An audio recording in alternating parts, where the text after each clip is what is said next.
Hey, what's up everyone? This is Silver Slayer 2. Thank you for tuning into this video. Money comes in all shapes, forms, and sizes, from trading cattle, bartering spearheads, selling soy, all the way to fiat currency, precious metals, even digital currency transferred on a public blockchain with a decentralized platform called cryptocurrency. Money is incredible. To me, money is something that cannot be created nor destroyed, hence why I invest into precious metals. But to many other people, money has a much different meaning and importance in life. So this video is going to dive deep into the history of money, a walk through time, and hopefully by the end of the video, you will be well educated, well prepared, especially in the investing world, because once we understand the true value of a dollar, we can then invest accordingly. So with that said, make sure to smash that like button, subscribe if you're new. I also have a main channel called Silver Slayer where I focus primarily on precious metals. Link in the description. Let's jump into this video. So most of us take money for granted, not necessarily earning money, but using our money to buy the things that we need or want. And right off rip, I want to stop right here. Once you understand the true value of a dollar, like I was previously mentioning, then you can start investing. Starting to separate your wants versus needs. Just because I can buy something doesn't mean I can afford to buy it, right? Once you can start to understand that, then you can start to invest. So we'll hand over a little cash, swipe a card, or fill out a check, and never think about how it all came to be. Money can be defined as any identifiable object of value that is generally accepted as payment for goods and services and repayment of debts in a market.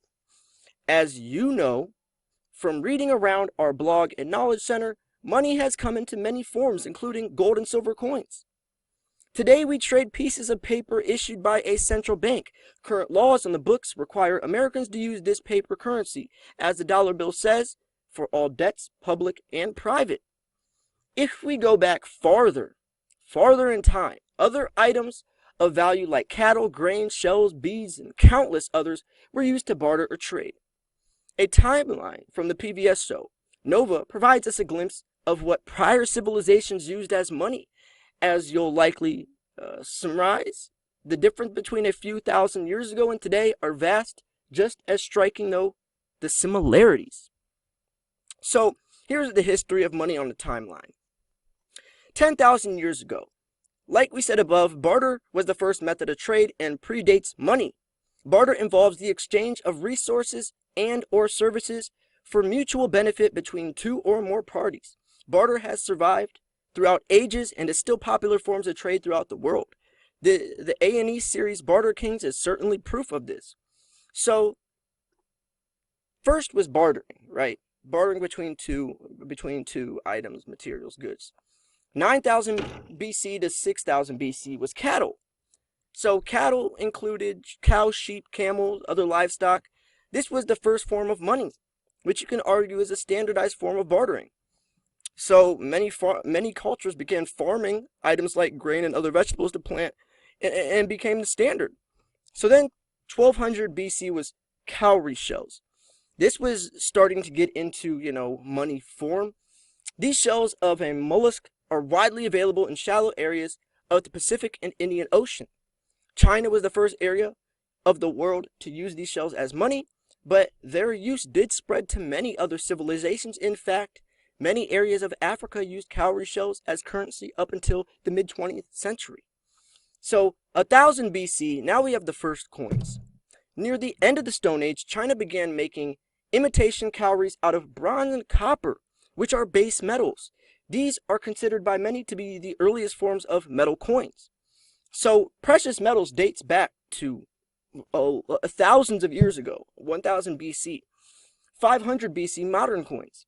In other parts of the world, round coins were developed out of lumps of silver and stamped with different gods and emperors depending on the location. The earliest silver coins came out of modern-day Turkey, but techniques were further refined by the Greek, Persian, Macedonian, and Roman empires. So 500 BC, we start seeing silver coins circulating. And it's so interesting to look at that copper, bronze, and silver coins were still understood as values of wealth, of something of value back then, and it still is today. Precious metals are timeless. Timeless. 100 BC to 1800 AD. Various other items are used for money. Even though coinage as we know it began around 500 BC, other items were used as money too. Leather in the form of white deerskin. There are also a few obscure forms of money that might be called brutal by some. The phrase to pay through the nose, for example, comes from the Danes in Ireland who slit the noses in the ones who didn't pay to poll taxes. That's pretty crazy, actually. I didn't know that.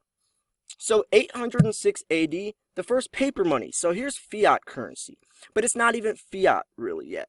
Paper banknotes first appeared in China and were used from around the 9th to 15th century. Over time, production of paper notes continued to grow to the point where their value rapidly depreciated, right? That's called hyperinflation. So even in 806 AD, the fiat system was crashing. It's not designed to work. Around 1455, paper money disappeared in China for several hundred years. It reemerged in Europe with a few decades later, but it was another 3 centuries before it was considered common. So 1792 to 1816 AD, the gold standard. Although the U.S. began tying its currency to the precious metal with the 1792 Mint and Coinage Act, 1816 is considered the seminal year, which is when gold was adopted as the official standard of value in England. Guidelines were developed to allow for a fixed, non-inflationary production of banknotes that represented a specific amount of gold.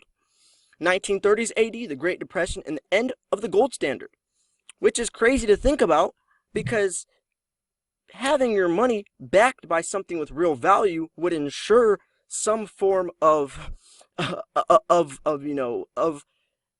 fairness, of accountability. So the coming of the Great Depression brought major changes in money and is considered the beginning of the end for the gold standard. And this was also when FDR, who was in office, changed the gold to silver ratio from 16 to 1 to 75 to 1. The first step was revising the gold standard, which involved confiscating individual gold holdings and increasing its price, which essentially devalued the paper currency that represented gold. This also devalued silver. By the 1970s, the dollar was completely delinked from gold. So, present day and the future. Since the early 1970s, the US and most of the world have used a paper-based currency whose value is regulated by a central bank. International monetary regulations are complex at best and downright impossible to understand at worst. Many feel this standard has brought unbridled monetary expansion, eroding value, stagnant wages, and more. While the future is always uncertain, gold coins and other precious metals have become more popular investments. Many investors also buy junk silver and other coins for barter in the case the needs arise. The history of money can be explained in many ways. It's fascinating to think about how our forebears went about trading for things they needed. It's clear that what we call money hasn't actually been in that use for long. While paper currency has been around for centuries, it was tied in some way to a precious metal. Never before has money been completely untethered from a resource or metal.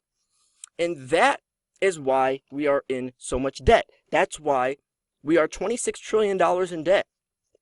That's why the value of the dollar is worthless. The dollar is devaluing itself. The dollar is defacing itself. People are starting to notice. When our money was backed by gold and silver, it held value.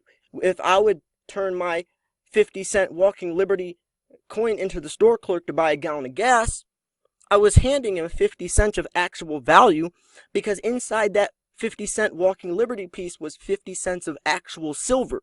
But nowadays, that coin has no silver inside of it. So you can see where the delinking, the untethering happens and why it's so extreme in today's time.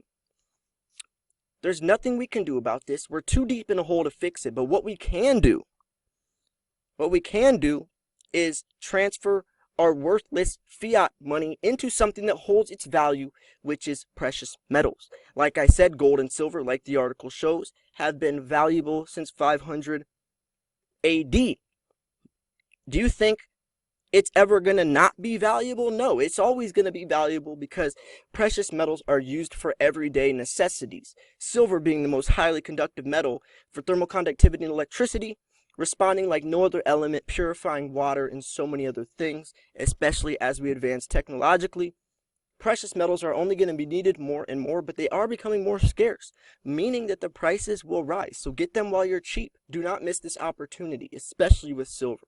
If you want to focus, or if you want to start investing into gold and silver, check out my main channel, Silver Slayer. I will teach you everything you need to know about the world of precious metals and where to start off. Thank you for tuning in. Make sure to smash the like button. This was Silver Slayer. I'll see you guys soon. Peace.